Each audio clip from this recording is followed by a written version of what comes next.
Il y a quelques semaines maintenant, je suis partie dans une petite ville du Guatemala, Antigua.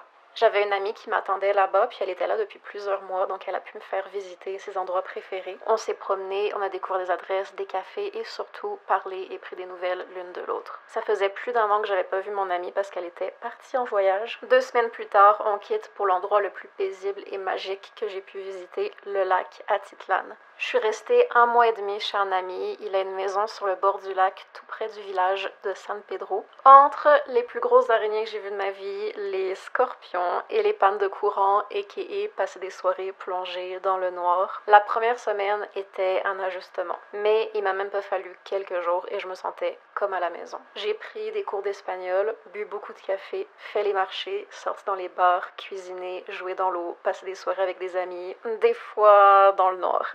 Je dis ça pour beaucoup d'endroits, parce que j'aime beaucoup d'endroits, mais celui-là restera marqué dans mon cœur pour toujours. Je pense que ce qui me rend déjà nostalgique de cet endroit, c'est aussi les gens qui étaient avec moi. Et j'ai pas beaucoup de souvenirs de ces moments-là, ce que je regrette un peu. Mais bon, ça veut peut-être dire que j'ai profité du moment présent ou whatever.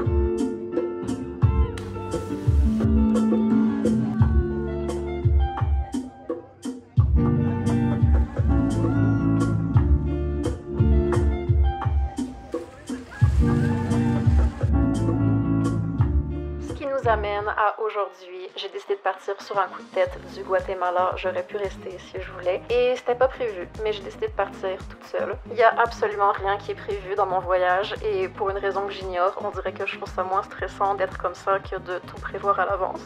J'ai passé les premières semaines à me réhabituer à tout ici, les épiceries, les transports en commun, la ville et comment tout fonctionne. Ça peut être un peu décourageant au début de se réhabituer à littéralement tout, mais j'ai fini par adorer Mexico City. Il y a juste des villes comme ça que tu visites pour la première fois et immédiatement t'adores l'énergie. Il y a un nombre incroyable de musées, de galeries d'art, de friperies, de magasins vintage, de beaux cafés, de beaux restaurants, plein de choses que j'adore. Tu peux acheter des tacos à chaque coin de rue et c'est le meilleur truc que j'ai mangé de ma vie. Et même si c'est une des plus grandes villes au monde, tu te sens dans une grande forêt tropicale parce qu'il y a des plantes et des arbres partout. Je veux jamais partir.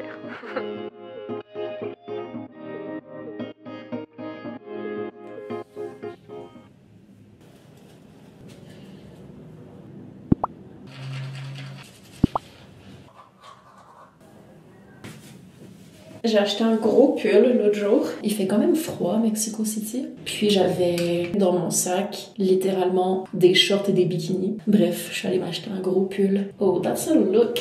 Let's go, quoi. J'allais vous oublier. Je viens juste de mettre de la crème solaire. Puis elle est vraiment épaisse. Puis elle rentre pas dans ma peau. Ok, les girls. Bravo! Voici à quoi ressemblent mes matins ici. Les gens qui ont des chiens, j'ai juste fait ça pendant 1 mois, mais se lever tous les matins et le premier truc que tu fais, c'est aller au parc. Clairement, c'est bon pour ma santé mentale parce que le premier truc que je fais, c'est aller dehors, être au soleil. Il fait beau en plus ici. Il fait un peu froid, mais il y a du soleil. Mais tous les matins, Mila, parc. Ok, c'est bon. Y aller, tu es attaché, tu as une laisse. C'est bon. Souvent, je me réveille, je mets n'importe quoi. Je me brosse les dents, je mets de la crème solaire, mes lunettes, puis je suis comme ça au parc. Quand je suis arrivée, j'étais comme, peut-être que je vais trouver quelqu'un au parc à chiens pour aller en date, visiter la ville, je sais pas. Finalement, je suis vraiment comme ça au parc. Anyway, on y va. Hello, baby girl! Il n'y a pas de soleil, finalement.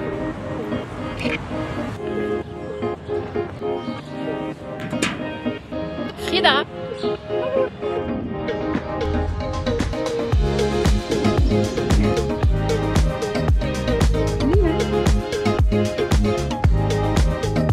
Les gens laissent leurs chiens ici en liberté dans le parc. Ça me terrifie, j'ai tellement peur de les perdre. Puis je pense qu'elles sont comme très habituées à faire ça. Donc elles restent dans le parc, mais je suis un peu genre stressée. Bonjour poulette! Hello, hello! J'ai terminé My Year of Rest and Relaxation. Je crois que le titre en français, c'est littéralement la même chose mais en français, mon année de repos et relaxation. J'ai beaucoup aimé le lire. J'étais très intriguée par l'histoire. Je voulais comprendre comment ça finissait. C'est l'histoire d'une fille qui est belle et riche et qui habite à New York. Je vous donne des détails qui sont juste derrière. Ses parents sont décédés. Elle est jeune aussi, dans la vingtaine. Puis elle décide de faire une année de repos et relaxation. C'est plus une année où elle va comme dormir. Et elle a un gros problème aussi d'addiction aux médicaments. Genre, elle utilise des médicaments pour être capable de dormir aussi longtemps. C'est une personne qui est vraiment en mauvaise santé mentale. Puis je pense que c'est difficile d'être une bonne personne, genre un bon humain. Quand t'es dans cet état-là, elle est quand même détestable. On entend beaucoup parler de sa relation avec sa meilleure amie. C'est un des seuls autres personnages de l'histoire et elle est tellement détestable avec sa meilleure amie. Elle me tapait sur les nerfs. Donc définitivement, le personnage principal est comme super intéressant, mais un peu détestable aussi. Ça décrit aussi ce que c'est d'être en dépression mais d'avoir le privilège de comme laisser la maladie aller. C'est vraiment l'histoire d'une fille qui a le privilège de rien faire pendant une année complète et on voit pas ça souvent. Donc c'est un peu aussi frustrant. Mais bref, je vais arrêter parce qu'il y a tellement de bruit. J'ai quand même vraiment adoré. Je trouve que c'est super intéressant. Puis c'est définitivement le genre d'histoire à laquelle tu repenses régulièrement. Genre, je l'ai juste fini hier, mais je sais que je vais y penser pendant longtemps. En bref, j'ai bien aimé.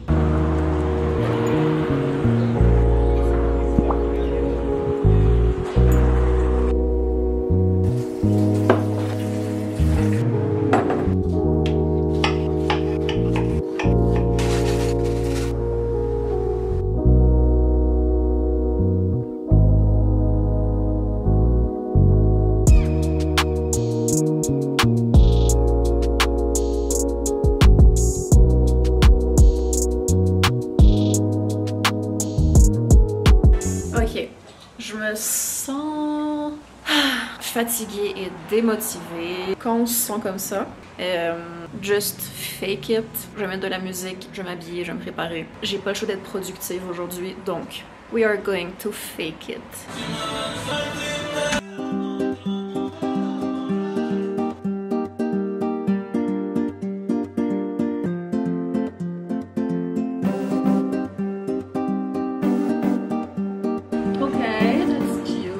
Le nouvel album de Bad Bunny est sorti cette semaine.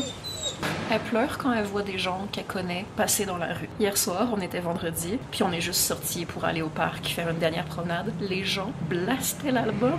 J'arrête pas de l'écouter depuis. Ok. J'ai fait un petit...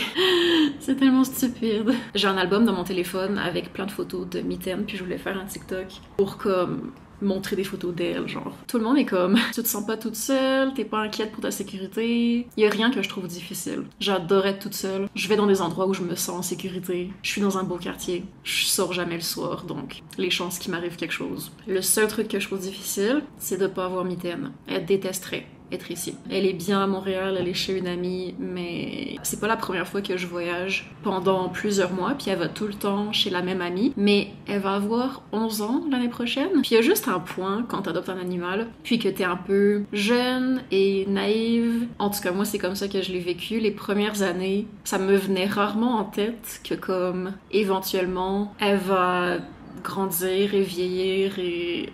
Anyway, un matin difficile. Bref, j'arrête pas de pleurer ces temps-ci. J'ai aussi pleuré hier soir en faisant du montage. Pour la petite intro que vous avez vue au début, je faisais mon voice-over, puis les images et tout. Puis je suis déjà tellement nostalgique du mois que j'ai passé au Guatemala. C'était vraiment le fun. Le fait que je vais jamais revivre le mois que j'ai passé au Guatemala. Ça me rend déjà nostalgique. Puis je pensais à plein de souvenirs que j'avais là-bas, surtout avec les amis avec qui j'étais. J'étais vraiment focus sur faire des belles vidéos, mais quelques semaines plus tard, je suis comme... Il y a vraiment des moments que j'ai vraiment appréciés, et j'ai pas vraiment de souvenirs parce que c'est les moments où je prenais une pause de faire du contenu et tout, mais c'était aussi mes moments préférés, puis j'ai pas trop de souvenirs de ça, mais comme... Bref, je vais travailler, je veux faire un petit review du livre dont je vous ai parlé pour Insta ou TikTok. Je le posterai cette semaine. Je vais faire du montage, puis après on va aller faire quelque chose qui va me changer les idées parce que... Oula!